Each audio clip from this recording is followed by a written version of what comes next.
नमस्कार, हमारा नाम है समरीन और आपने देखना शुरू कर दिया है लाइव सिटीज।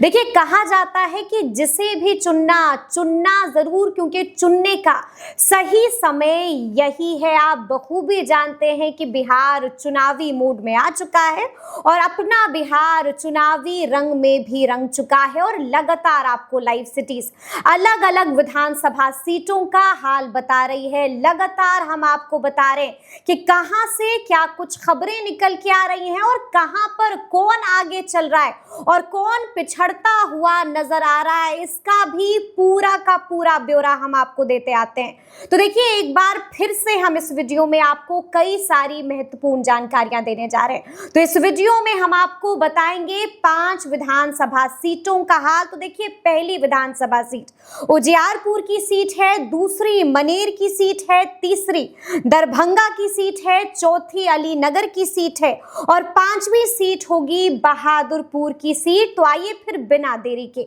इस चर्चा की शुरुआत करते हैं। तो एक बार फिर से इस मुद्दे पर सीधी बातचीत करने के लिए हमारे साथ सीनियर जर्नलिस्ट ज्ञानेश्वर जी हैं। ज्ञानेश्वर जी, बिहार जो है वो चुनावी मूड में आ चुका है और लगातार हम वीडियो में विधानसभा सीटों का हाल भी बता रहे हैं। तो एक बार फिर से हम हॉट सीट से शुरू करेंगे। हम शुरू करेंगे उजियारपुर से। क्या खबर है उजियारपुर की? देखिए समरीन जी, उजियारपुर की बात करें इसके पहले बिहार का परिदृश्य समझ लीजिए। देखिए, चुनाव तो बिहार में एनडीए बनाम महागठबंधन और जनसुराज, ठीक है ना, हाँ। इन्हीं तीनों के बीच में है। त्रिकोणीय होगा। हाँ, त्रिकोणीय ही कह लीजिए, ठीक है। जब लड़ रहे हैं तो त्रिकोणीय ही कह लीजिए। तो असली लड़ाई लेकिन एनडीए और महागठबंधन में है, ठीक है ना। तो देखिए, महागठबंधन के विवादों को दूर करने का प्रयास किया गया, साझा प्रेस कॉन्फ्रेंस हुई, तेजस्वी यादव मुख्यमंत्री घोषित कर दिए गए, महागठबंधन की सरकार बनेगी तब, और मुकेश सहनी डिप्टी सीएम। किसी दलित और किसी मुसलमान के नाम का ऐलान नहीं हुआ। हाँ, इस बात का भरोसा दिया गया कृष्णा अल्लाबरू के द्वारा कि यह भी होगा। लेकिन एक बात जरूर है कि मुकेश सहनी के नाम का ऐलान होते ही हम बार बार कहते रहे कि महागठबंधन को 32% के आधार वोट से आगे बढ़ना है। बिल्कुल।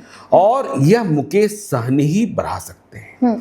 तो मुकेश सहनी के साथ कैसा छल हुआ महागठबंधन में, कैसे ठगे गए मुकेश सहनी, यह सभी जानते हैं। कितनी मिली? हाँ, कितनी मिली, ठीक है। अब तो वह तेजस्वी यादव के साथ, इंजीनियर आईपी गुप्ता के साथ हेलीकॉप्टर से उड़ने लगे हैं जी। लेकिन मुकेश सहनी के नाम का जैसे ही ऐलान हुआ, बिहार में सहनी, बिहार में मल्ला बिल्कुल जागृत हो गए।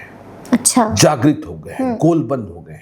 मुकेश सहनी ने कहा भी था ना प्रेस कॉन्फ्रेंस में, कितने लंबे समय के बाद यह मौका आया है। कब से इंतजार तो अब जो मल्लाह हैं, जो सहनी हैं, वह महागठबंधन की ओर मूव करते दिखाई पड़ रहे हैं। वीआईपी को कितनी सीटें मिली, कम क्यों मिली, इसकी चिंता नहीं है, इसकी चिंता नहीं है। अब इसके लिए रास्ते तलाशने होंगे, चुनौतियों से पार पाना होगा एनडीए को। लेकिन मुकेश सहनी के साथ लामबंदी, तेजस्वी यादव की चिंता जरूर है कि तेजस्वी यादव के 32% में दरार पड़ गई। दरार है। हाँ, ठीक है ना। बिल्कुल। हम बार बार कहते रहे कि तेजस्वी यादव, आपने रामगढ़ का उपचुनाव देखा होगा, जैसे ही आपने वहां राजपूत को टिकट दिया था, जगदानंद सिंह के बेटे को, और बसपा से यादव आ गए थे, यादवों ने मत दे दिया था बसपा को। बिल्कुल। तो तेजस्वी यादव को, यादवों को भी साथ रखना है, यादवों को अनुशासित भी रखना है, सबसे बड़ा संयमित भी रखना है, सबसे बड़ा टास्क। हाँ, देखिए, जो वीडियो और जो रील्स वायरल हो रहे हैं, भैया की सरकार आएगी तो क्या होगा, इससे बचना होगा, इसे रोकना होगा और मुसलमानों को भरोसा दिलाना होगा कि हम नाइंसाफी नहीं करेंगे। 18 सीटें दी गई हैं, 2020 में भी 18 दिए थे, लेकिन ओवैसी की पार्टी नहीं कर दी। और जनसुराज ने कितने मुसलमान उतार दिए? 34, ठीक है, 34 उतार दिए। कई क्षेत्रों में वह समीकरण बिगाड़ते हुए भी दिखाई पड़ रहे हैं। तो यह गंभीर चुनौती है। तो यह तो बिहार का परिदृश्य हमने आपको बताया।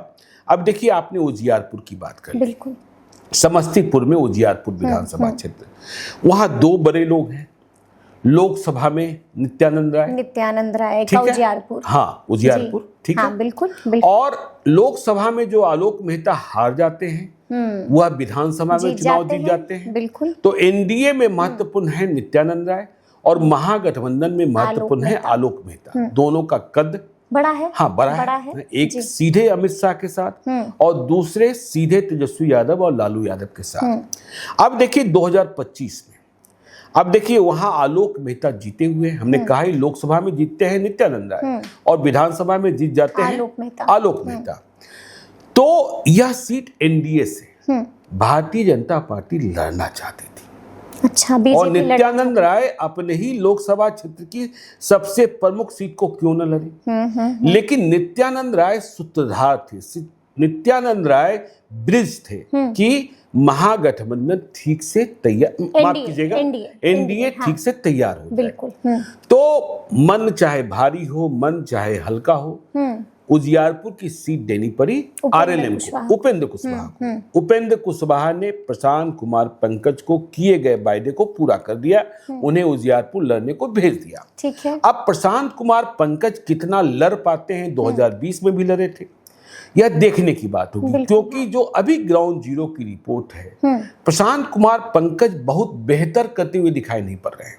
बहुत बेहतर करते हुए दिखाई नहीं पड़ रहे हैं। क्योंकि यानी कि खतरे की घंटी है। खतरे की घंटी है। आलोक मेहता की जमीन है, लेकिन नित्यानंद राय अपनी ताकत लगाएंगे, यह बात भी सच है प्रशांत कुमार पंकज के लिए, क्योंकि वह चाहेंगे कि जीत हो। लेकिन अभी संपूर्ण एनडीए, जिसमें हम नेता की बात नहीं करते, हम कार्यकर्ता की बात करते हैं, भाजपा और जेडीयू वाले प्रशांत कुमार पंकज से दिल नहीं मिला पा रहे हैं। हाँ, ठीक है, मिले सुर मेरा तुम्हारा, ये नहीं हो पा रहा है। अच्छा, ये नहीं हो पा रहा है। जी। तो वहाँ कठिन घड़ी है।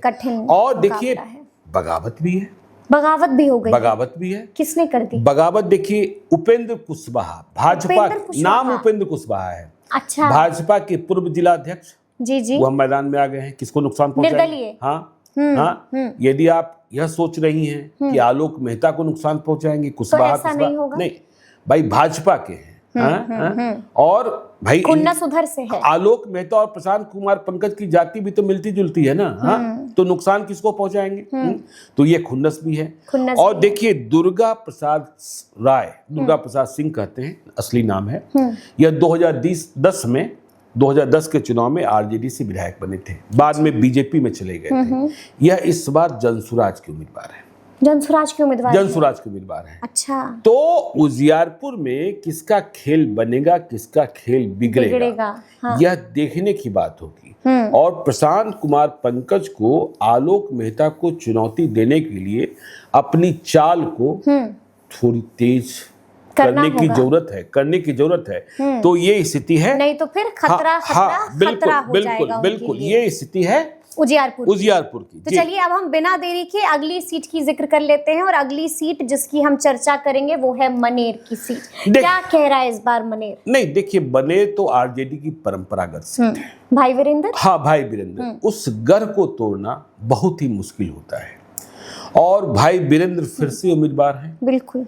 भाई वीरेंद्र को चुनाव लड़ने के लिए पैसा भी देना होता है, लगातार जीतते हैं तब भी, और तेजस्वी यादव मदद भी करते हैं। देखिए मनेर एनडीए से लड़ने के लिए तैयार होना यह भी एक साहसिक कार्य है। बीजेपी 2020 में लड़ी थी, निखिल आनंद इस बार भी लड़ने को तैयार थे। वहां देखिए जो एनडीए के घटक दल में नेता हैं, उसमें निखिल आनंद, श्रीकांत दियाला ऐसे लोग हैं। तो यह सीट पता नहीं किन कारणों से, अब पटना का नया यादव, नया गोपजी बनाना था चिराग पासवान को, तो यह सीट चाहते नहीं थे चिराग पासवान, लेकिन यह सीट उनके मत्थे मर दी गई। उनके मत्थे मर दी गई, उनके खाते में डाल दी गई। उनके खाते में। और इसके बाद क्या किया चिराग पासवान ने? चिराग पासवान ने यहाँ उम्मीदवार बना दिया जितेंद्र यादव, हेलीकॉप्टर वाले जितेंद्र यादव को। ठीक है ना? अब हेलीकॉप्टर वाले जितेंद्र यादव जब कहा जाता है तो समझ सकते हैं क्यों कहा जाता होगा। हाँ, हेलीकॉप्टर से ही चलते हैं कि बड़ा बड़ा फेंकते हैं। हाँ, समझने की बात। तो जितेंद्र यादव तो यहाँ के हैं ही नहीं, मनेर के। हाँ, समझे ना? और मनेर के लोग बाहर के यादव जी को स्वीकारने को कहाँ तैयार होते हैं? जितेंद्र यादव की पहली प्रायोरिटी थी कहाँ से लड़ना? बख्तियारपुर। बख्तियारपुर की सीट भी मिली एलजेपीआर को, लेकिन वहां उम्मीदवार वैसे बनाया गया। तो जितेंद्र यादव को बख्तियारपुर लड़ने को, फिर वह चाहते थे फतुहा लड़ ले। फतुहा की सीट भी मिली, लेकिन फतुहा में रामानंद यादव के खिलाफ चुनाव लड़ना था। रामानंद यादव जिन्हें लोग इज्जत और सम्मान के साथ बुढ़ऊ भी कहते हैं। बुढ़ऊ, हाँ ठीक है ना। जी, हाँ, जी, हाँ, हाँ। बहुत बुरे हैं, मतलब और मतलब बहुत महत्वपूर्ण और बहुत मजबूत भी रहे हैं, बहुत दबंग भी रहे। पटना में एक जमाना था, हाँ, देखिए रामकृपाल यादव और रामानंद यादव की लड़ाई हुई थी। रामानंद यादव निर्दलीय चुनाव जीते थे और पटना की सड़कों पर नारा लगा था, लालू यादव को दे दो तार, रामकृपाल यादव की हो गई हार। ठीक है ना। जी, जी, और रामानंद यादव का चुनाव चिन्ह शेर छाप हुआ करता था, और उस वक्त पिंजरे में जिंदा शेर लेकर चलते थे रामानंद यादव। जिंदा शेर? हाँ, कोई रोक नहीं थी उस वक्त। ठीक है ना। ठीक है ना। जी, जी। तो उनके चुनाव चिन्ह का प्रचार होता था। तो रामानंद यादव से, तो उनके बल से, उनकी चतुराई से, हाँ, तो लड़ना था।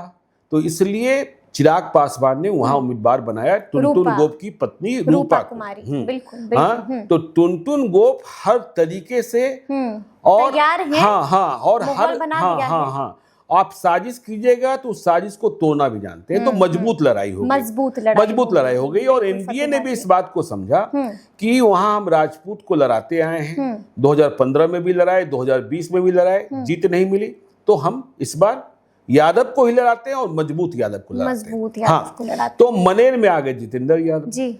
तो जितेंद्र यादव यहाँ कुछ कर पाएंगे इस बात की संभावना उनके साथ बीजेपी वाले नहीं, उनके साथ जेडीयू वाले नहीं, दिखाई ही नहीं पड़ रहे हैं। तो मनेर में आप बहुत होपफुल होने की स्थिति नहीं है कि मनेर में आरजेडी से बहुत बराबरी का मुकाबला होगा। इस बात की ऐसा अभी नजर इस बात की उम्मीद, हाँ हाँ, अब इस बात वैसी कोई आंधी चलने लगे तो अलग बात। हाँ, 2010 की तरह, 2010 की तरह, बिल्कुल, हाँ, बिल्कुल। क्योंकि आज हमने एक वीडियो किया था जिसमें छठ पर्व में, हमने कल किया था वीडियो जिसमें छठ पर्व में बिहार आ रहे लोगों ने यह बात शुरू की है कि अच्छा, नीतीश कुमार ने बिगाड़ा तो किसी का नहीं है, तो फिर नीतीश खराब कैसे हैं?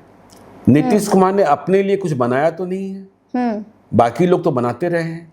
तो अब 2010 की तरह कोई आंधी चलने लगे तब कोई दूसरी बात हो जाएगी, कोई दूसरी बात हो जाएगी। बहरहाल वहां साफ तौर पर आरजेडी आगे है और आगे भारी है। हाँ, पलड़ा भारी है, इसमें कहीं कोई भारी है राजद का मनेर में। तो चलिए अब हम अगली विधानसभा सीट का चर्चा कर लेंगे, और अगली विधानसभा सीट जिसका हम जिक्र करने जा रहे हैं वो है दरभंगा की सीट।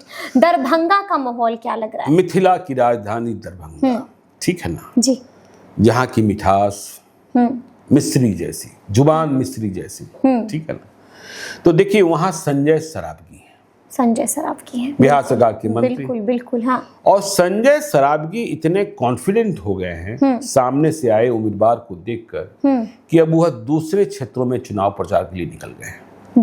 जी, समझे ना। हाँ, अब वह दूसरे क्षेत्रों में चुनाव प्रचार के लिए निकल गए हैं, क्योंकि उन्हें जिनसे चुनाव लड़ने की उम्मीद थी वो सामने मैदान में नहीं है। देखिए यह सीट गई वीआईपी के खाते में। बिल्कुल बिल्कुल। पहले यहाँ चर्चा हो रही थी कि आरजेडी से कौन लड़ेगा, तो आरजेडी से मिट्ठू खेड़िया के लड़ने की बात हो रही थी, तो मजबूत लड़ाई होती। राकेश नायक की लड़ाई बात हो रही थी, लेकिन राकेश नायक युवा राजद के कुछ रहे भी हैं, जिलाध्यक्ष या कुछ रहे, उनका एक वीडियो पहुंचा दिया गया तेजस्वी यादव तक। अच्छा, हाँ, ठीक है ना। हाँ। क्या वीडियो था कि कोई हिंदू मुसलमान का फसाद हुआ होगा, तो ये मुसलमानों के बीच गए थे और बोले थे आपको इतना ही खराब लगता है तो पाकिस्तान क्यों नहीं चले जाते। अच्छा, मुसलमानों, हाँ, जी, ठीक है ना। ठीक है। तो जैसे ही ये बेटिकट हुए, तो राकेश नायक भी अब दूसरी ओर समझ गए ना। हाँ, तो अब देखिए संजय सरावगी दूसरे क्षेत्रों में चुनाव प्रचार में लग गए। ठीक है। सीट गई वीआईपी के खाते में। वीआईपी के खाते में बद्री पूर्वे चुनाव लड़ना चाहते थे, बोरा लेकर भी तैयार थे, लेकिन मुकेश सहनी ने सोचा नहीं, हम कार्यकर्ता को देते हैं। अच्छा, हाँ, ठीक है, कार्यकर्ता को देते हैं।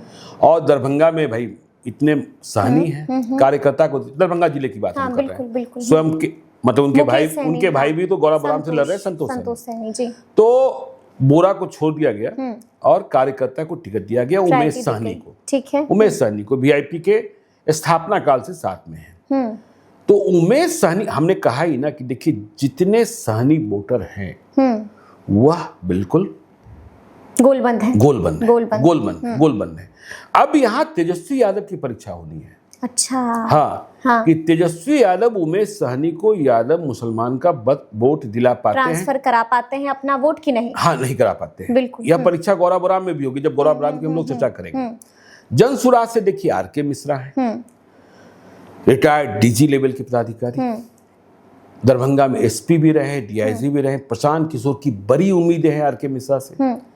भले आदमी हैं, ईमानदार हैं, इसमें कहीं कोई शक नहीं है, लेकिन पोल मैनेजर कितने बड़े होंगे हैं? अब दरभंगा की जब पहली बार चुनाव, और देखिए मैथिल मतलब ब्राह्मण उनके साथ कितने हो पाते हैं, यह देखने की बात होगी। तो चुनाव तो हमेशा ही कठिन होता है।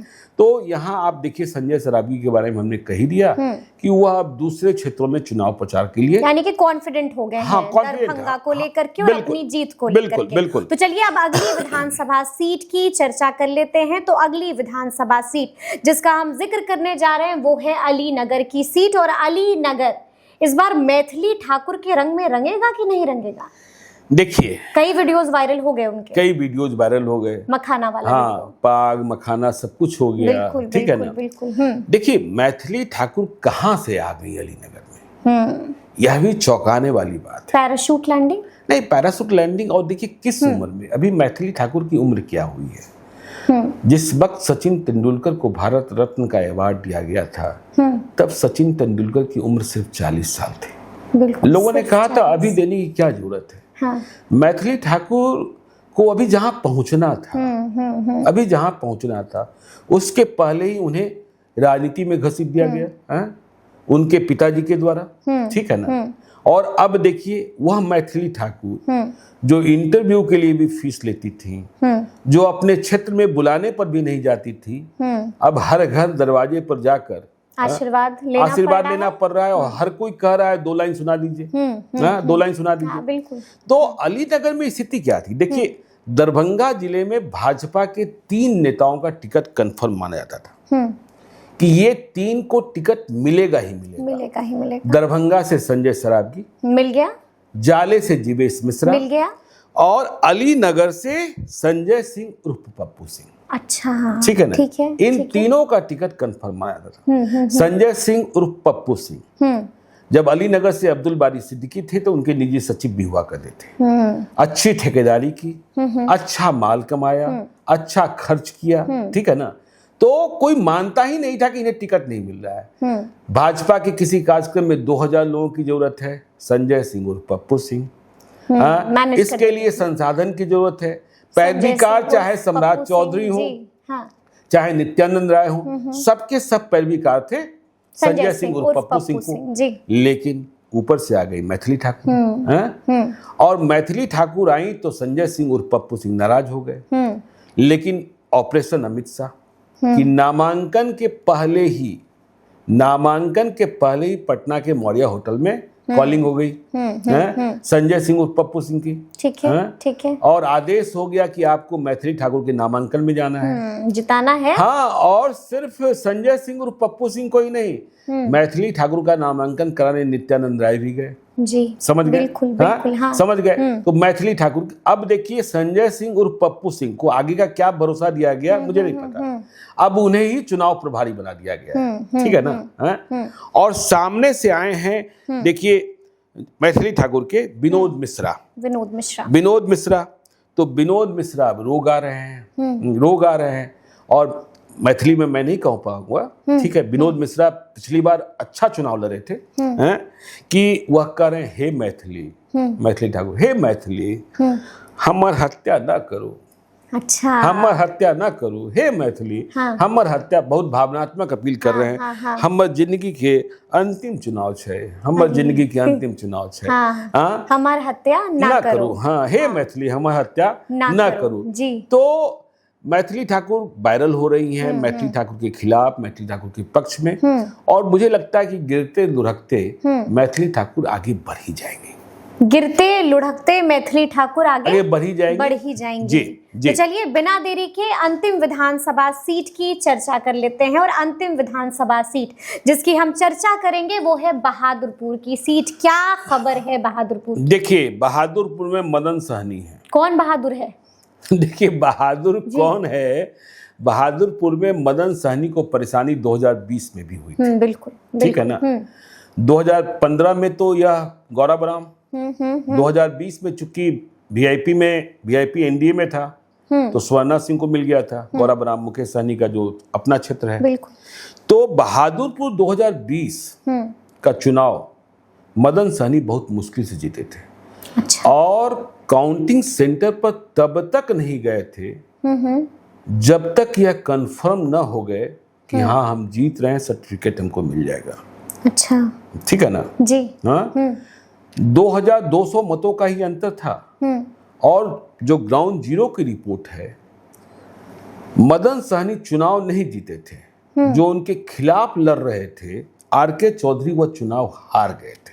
अच्छा। वह चुनाव के पहले की रात सो गए थे। सो गए थे। अच्छा। आरके चौधरी की बहुत कहानियां हैं। ठीक है ना, बहुत कहानियां। हाँ, सो गए थे, उन्होंने कुछ किया ही नहीं। और जब वह सो गए तो खेल हो गया। मदन सहनी जीत गए।